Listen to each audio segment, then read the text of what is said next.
नमस्कार, वंदना किचन मराठीमध्ये तुम्हा सर्वांचं पुन्हा एकदा खूप खूप स्वागत. उन्हाळ्यामध्ये ना जेवण फारसे जात नाही, काही खावंसं वाटत नाही, तोंडाला चव नसते.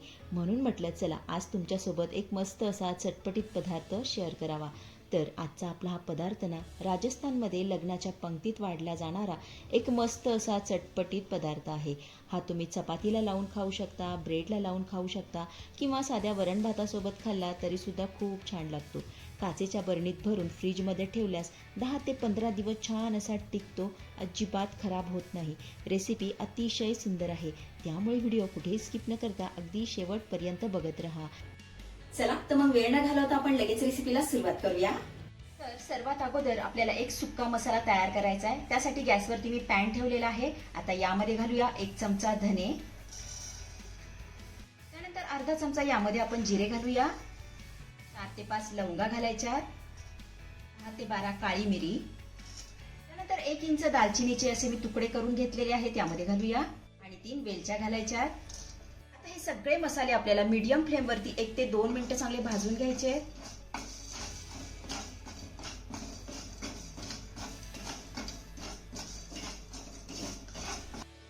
चला, इथे आपलं सर्व साहित्य चांगलं भाजून झालेलं आहे. काढून घेऊया आणि थंड होण्यासाठी थोडा वेळ बाजूला ठेवूया. त्यानंतर पॅन मध्ये आपल्याला 1 चमचा साजूक तूप घालायचंय. त्यानंतर यामध्ये घालूया 3 गड्डी सोललेला लसूण, त्यानंतर 2 इंच आल्याचे मी असे तुकडे करून घेतलेले आहेत यामध्ये घालूया. सोबतच 3 हिरव्या मिरच्या घालायच्या. आता मीडियम फ्लेमवरती हे सर्व साहित्य आपल्याला पुन्हा 2 ते 3 मिनिटं चांगलं भाजून घ्यायचंय.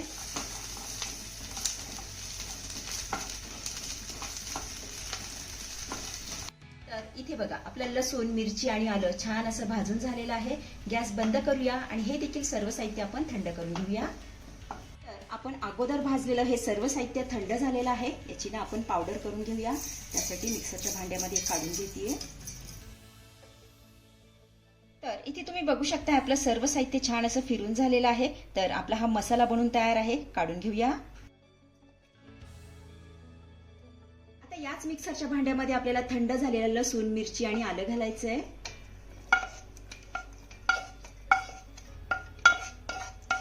त्यानंतर याला झाकण लावून मिक्सरवरती जाडसर असं फिरून घेऊया. तर हे बघा आपलं सर्व साहित्य असं जाडसर फिरून झालेलं आहे. आपण आता हे थोड्या वेळासाठी बाजूला ठेवूया. त्यानंतर इथे मी ना 1 वाटी ताजं फ्रेश असं दही घेतलेलं आहे. तर दही आपल्याला खूप जास्त आंबट घ्यायचं नाही, याची काळजी घ्यायची आहे. आता हे दही आपण एका मोठ्या भांड्यामध्ये काढून घेऊया. अगोदर ह्या दह्याला ना मस्त असं फेटून घ्यायचंय.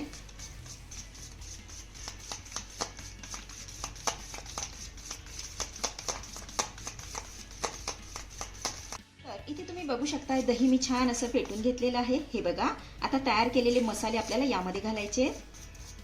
तर अगोदर ना हा सुक्का मसाला यामध्ये घालतीये. त्यानंतर वाटलेलं आलं, लसूण आणि मिरची घालूया.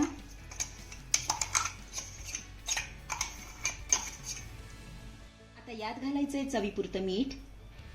त्यानंतर 1 चमचा यामध्ये आपण लाल तिखट घालूया. आता यामध्ये घातलेलं सगळं साहित्य आपल्याला दह्यामध्ये चांगलं मिक्स करून घ्यायचंय.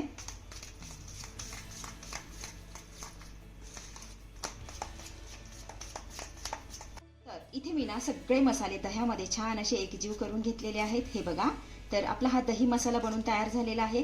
थोड्या वेळासाठी आपण हा बाजूला ठेवूया. त्यानंतर गॅसवरती मी कढई ठेवून घेतलेली आहे. आता यामध्ये आपल्याला 2 चमचे साजूक तूप घालायचंय. तर इथे तुम्ही ना तुपाऐवजी तेलाचा सुद्धा वापर करू शकता, पण हा पदार्थ ना तुपामध्येच बनवला जातो म्हणून मी इथे ना तुपाचा वापर करतेय. आता यामध्ये घालायचंय अर्धा चमचा जिरे. त्यानंतर यामध्ये घालूया कढीपत्त्याची पानं. आता या फोडणीमध्ये ना मसाल्याचं दही घालूया.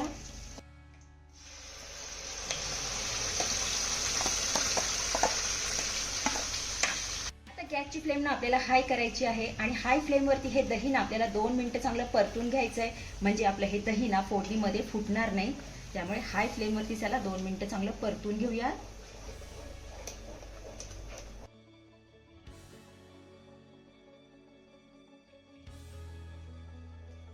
तर इथे मी ना हे सगळे मसाले 2 मिनिटं हाय फ्लेमवरती चांगले परतून घेतलेले आहेत. हे बघा साईडने असं तूपही सुटलेलं आहे. आता काय करायचं, गॅसची फ्लेम आपल्याला लो करायची आहे आणि 2 मिनिटांसाठी यावरनं आपल्याला पुन्हा झाकण ठेवायचं आहे.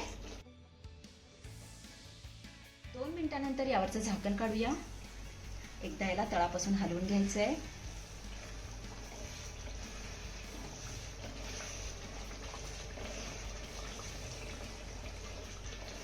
राजस्थानमध्ये लग्नाच्या पंक्तीत वाढली जाणारी चटपटीत अशी दही लसुणी चटणी बनवून तयार झालेली आहे. चवीला एकच नंबर लागते. अतिशय साधी आणि सोपी रेसिपी आहे. नक्की करून बघा. आपण आता ही चटणी काढून घेऊया.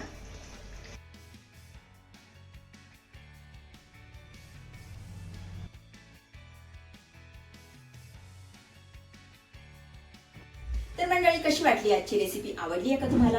रेसिपी आवडली असेल तर अशाच नवनवीन रेसिपी बघण्यासाठी वंदना किचन मराठीला नक्की सबस्क्राईब करा. चला तर भेटूया पुढच्या रेसिपीमध्ये. धन्यवाद.